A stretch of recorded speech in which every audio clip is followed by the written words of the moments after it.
Welcome back to part number 2 of our Valentine's dinner. If you missed last night, go back and check it out. I showed you a really simple way to make a romantic dinner at home for you and your sweetie for Valentine's Day. Tonight, we're doing the dessert. We are going to make a chocolate fondue with all the fixings. So, this recipe I've been making for years. I kind of created it on my own because I saw a lot of different fondue recipes and didn't really like any of them, so I kind of just mixed and matched and came up with one that I liked. I'm only going to be doing a half batch tonight. If you are just making this for you and your sweetie for Valentine's Day, a half batch is plenty, but I will have the whole recipe in the comments. So to start for a half batch, I want 1 Hershey candy bar. And we're just going to put this, I'm just using a regular pan on top of my stove here. You can use a double broiler. That would make it safer so it doesn't burn as easy, but I'm just going to keep it under a real low heat. So I'm just going to go ahead and break that Hershey bar all up. All right, and then I want about 3/4 cup, half to 3/4 cup of the semi-sweet chocolate chips. And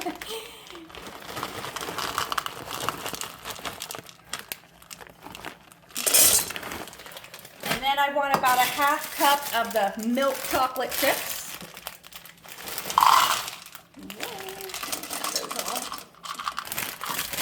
Okay, put those back in later. For the half batch, I also want 5 or 6 of the large marshmallows. All right, and then that's it. Well, we will probably add a little milk here in a little bit, but we're just going to turn this on a very low heat, stirring it constantly until that's melted. It doesn't take long to melt that down at all. They said you could do this in a double broiler, then you wouldn't have to be quite so careful with it burning. All right, I went ahead and put this on a double broiler just so I didn't have to watch it so much, and it helped the chocolate melt better. If you don't know how to make a double broiler, just to take a smaller pan on the bottom, have water in that, bring that up to a boil, and then have your pan with your chocolate on top, and so that it never hits the direct heat. It's just always getting the heat from the boiling water. But I'm going to go ahead and add some milk to this now, just to thin it down a little bit. And we'll get that all stirred in and get the marshmallows finished melting here.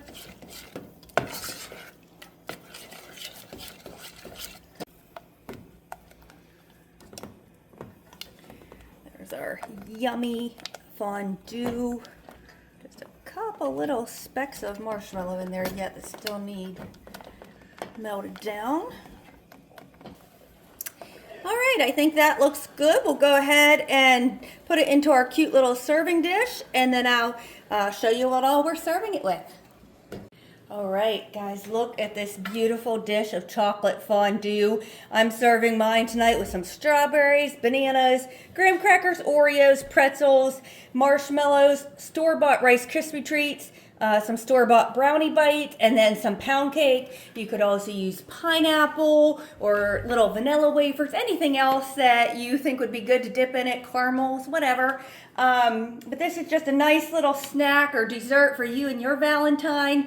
When I am making this for a big gathering, I usually put out small dishes of sprinkles, coconut, and little Heath bits, so that after you dip in the fondue, you can also dip in sprinkles. But I'm just keeping it simple tonight.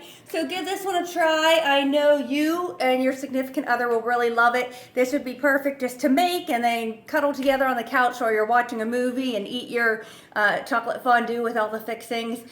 So give this one a try, and I wish you all a very happy Valentine's Day. See you next time. When the moon hits your eye like a big pizza pie, that's amore.